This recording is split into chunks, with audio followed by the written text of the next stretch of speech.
Something else, I can't believe it. President of the United States is held as the most powerful man in the world. Today, Tukashila, the Creator, has sent us the most powerful man in the world. And I want to express, we are humbled by this gesture of thought and concern of American Indian people. You know, our great Chief Sitting Bull once said, if you have one honest man in Washington, send him here. I want to talk to him. If Sitting Bull were here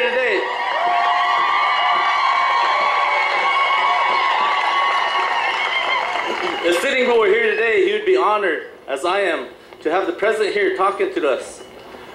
I say this because I'm aware of the many great deeds he has accomplished for Indian country. No other presidents come close to the honesty and compassion he has shown for our tribal nations.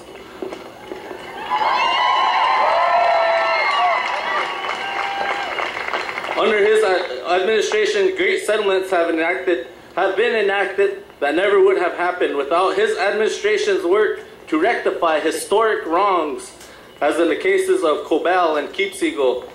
There are other significant accomplishments that he had championed, and we all know by his actions that in his remaining 2 years in office, he will work hard with Indian country to come up with even more solutions to our issues and our problems. We consider our children the sacred ones, our Wakaija. So I'm especially appreciative of the President and Mrs. Obama for taking time to meet with and listen to our youth and their issues. To me, this means they understand how critical our children's well-being is to our tribal economies and our future of our tribes. Indian country faces many challenges, but together I believe we can find solutions. The tribes of this nation have experienced decades of broken treaties and promises, our lands taken, our cultures threatened. But today we look towards the future. Working together, we need to find better ways to develop our tribes' economies. We need to create a sustainable environment for jobs and eliminate the roadblocks to investment in Indian country. Education is critical for our future. Our children deserve a fair chance to grow and prosper. We are encouraged that this administration is looking for ways to better serve our youth. After decades of neglect, crumbling schools, underfunding, this administration focuses their attention on our children in Indian country. I know that all the challenges of Indian country cannot be solved in one visit. But this is a historic step in our sovereign relationship, our government-to-government relationship, and I hope this sets a precedent for more regular visits to Indian country, only because I believe this trip will inspire our youth. It will provide a spark of hope to our returning veterans, and it will strengthen our tribal communities. Let us honor our ancestors by trying to live life to the fullest. And so with that, I want to thank the President and the First Lady for visiting our nation.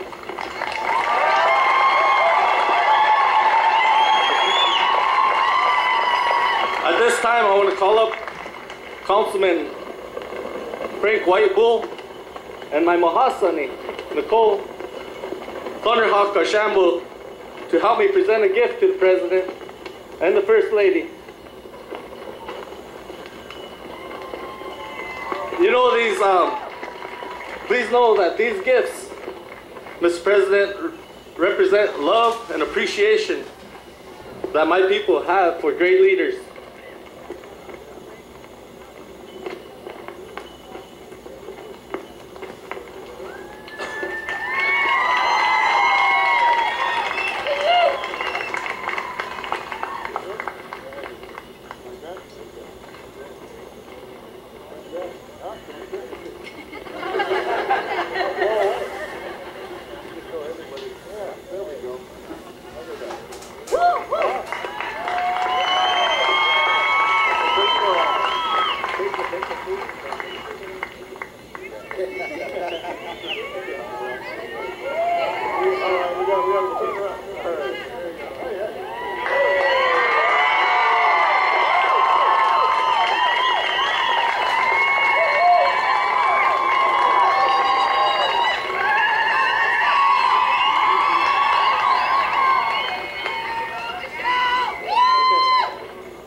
Okay, and now,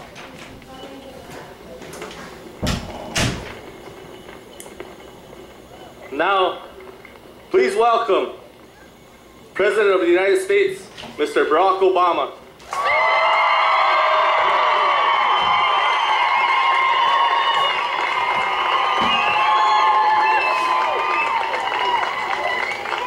Hello, Dakota Nation.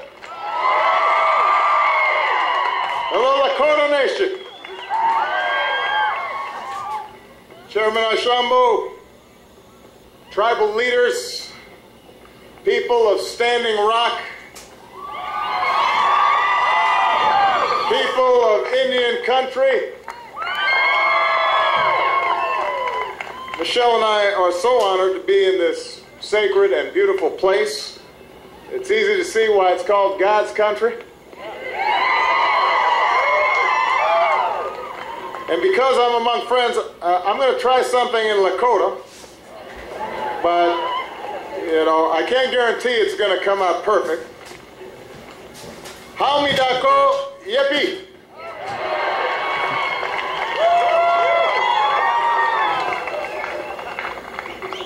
I'm going to practice. I'm going to be even better next time.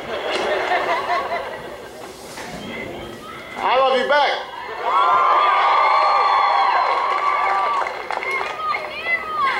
I want to thank Governor Jack Darrenville and the members of Congress who are here today, Senator Heidi Heitkamp, Senator John Hoeven, Congressman Kevin Cramer. We're so grateful that you took the time to be here.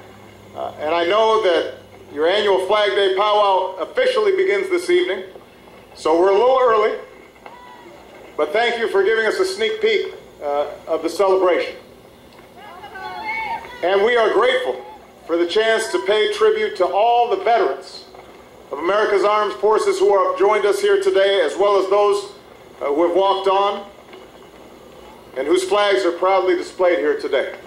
Thank you, and to your families for your extraordinary service. We are very, very grateful.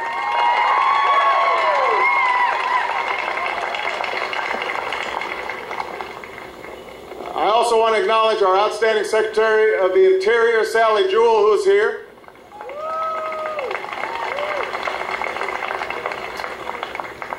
You know, this visit holds special meaning for me. Of course you love Michelle. Who doesn't love Michelle?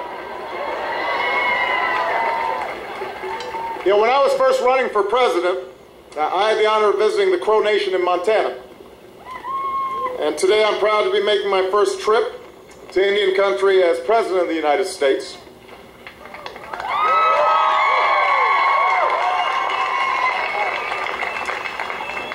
I know that throughout history, the United States often didn't give the nation-to-nation relationship the respect that it deserved. So I promised, when I ran, to be a president who changed that. A president who honors our sacred trust, and who respects your sovereignty, and who upholds treaty obligations, and who works with you in a spirit of true partnership, in mutual respect, to give our children the future that they deserve. And today I'm proud that the government-to-government relationship between Washington and tribal nations is stronger than ever. You know, Sally Jewell has been doing great work. Her predecessor, Ken Salazar, did great work to make sure that we were listening to you. And as head of our new Council on Native American Affairs, she makes sure that the federal government and tribal governments are coordinating with each other at all times. And Kevin Washburn, my Assistant Secretary of the Interior for Indian Affairs and a member of the Chickasaw Nation, is here as well. You see, my administration is determined to partner with tribes. And it's not something that just happens once in a while. It takes place every day on just about every issue that touches your lives. And that's what real nation-to-nation partnerships look like. We've responded and resolved long-standing disputes. George Keepseagle is here today. And a few years ago, my administration reached a historic settlement with George and other American Indian farmers and ranchers, and I signed into law the historic Cobell settlement leading to the land buyback program, a $1.9 billion fund to consolidate individual Indian lands and restore them to tribal trust lands.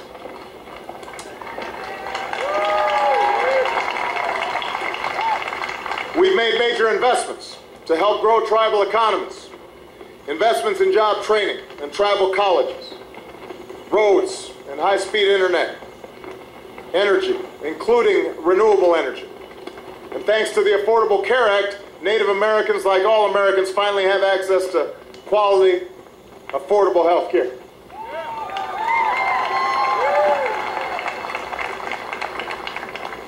But I realize that a powwow isn't just about celebrating the past, it's also about looking to the future.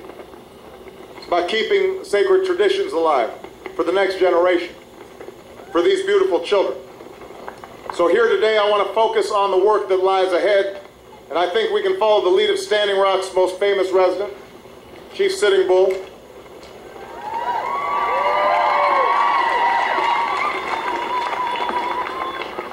He said, let's put our minds together to see what we can build for our children.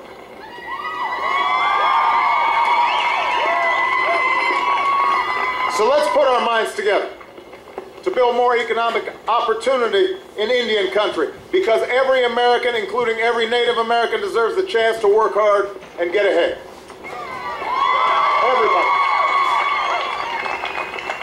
That means creating more jobs and supporting small businesses in places like Standing Rock.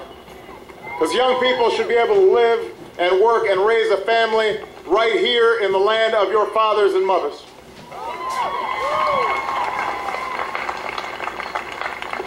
Let's put our minds together to advance justice. Because like every American, you deserve to be safe in your communities and treated equally under the law. My administration has gone further than any in history to strengthen the sovereignty of tribal courts, particularly when it comes to criminal sentencing and prosecuting people who commit violence against women. And Standing Rock has done a terrific job at building a court system that is open and efficient and delivers justice to your people.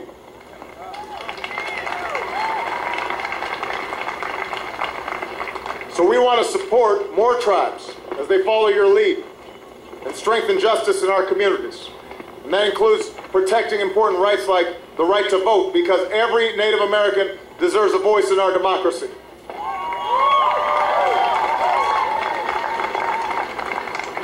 Let's put our minds together to improve our schools, because our children deserve a world-class education too, that prepares them for college and careers. And that means returning control of Indian education to tribal nations with additional resources and support so that you can direct your children's education and reform schools here in Indian country. And even as they prepare for a global economy, we want children like these wonderful young children here learning about their language and learning about their culture, just like the boys and girls do at Lakota Language Nest here at Standing Rock. We want to make sure that continues and we build on that success.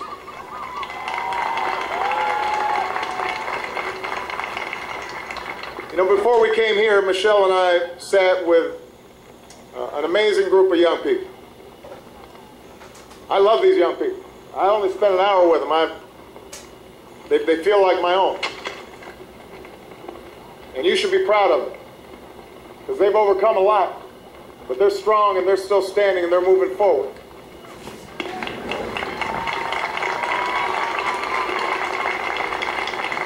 And they're all proud of their culture. But they talked about the challenges of living in two worlds and being both Native and American. And some bright young people like the ones we met today might look around and sometimes wonder if the United States really is thinking about them and caring about them and has a place for them too. And when we were talking, I said, you know, Michelle and I know what it feels like sometimes to go through tough times. You know, we grew up at times feeling like we were on the outside looking in. But thanks to family and friends and teachers and coaches and neighbors that didn't give up on us, we didn't give up on ourselves. Just like these young people are not giving up on themselves. And we want every young person in America to have the same chance that we have. And that includes the boys and girls here in Indian country. You know, there's no denying that for some Americans the deck's been stacked against them, sometimes for generations. And that's been the case for many Native Americans. But if we're working together, we can make things better. We've got a long way to go.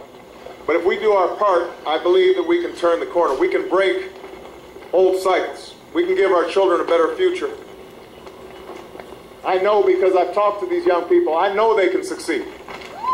I know they'll be leaders, not just in Indian country, but across America.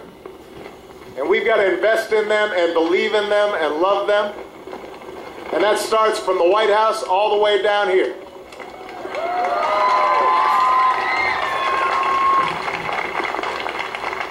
I understand that the Lakota word for children, Wakoyeja, comes from the word waka, sacred. That's what young people are. They're sacred. They're sacred to your families, and they're sacred to your tribe, and they're sacred to this nation. And every day that I have the honor of serving as your president, I will do everything I can to make sure that you see that our country has a place for everyone, including every single young person here, and all across the Dakotas, and all across America, and that you're getting the support and encouragement you need to go as far as your hard work and your talent will take you. That is my commitment to you, to every single young person here.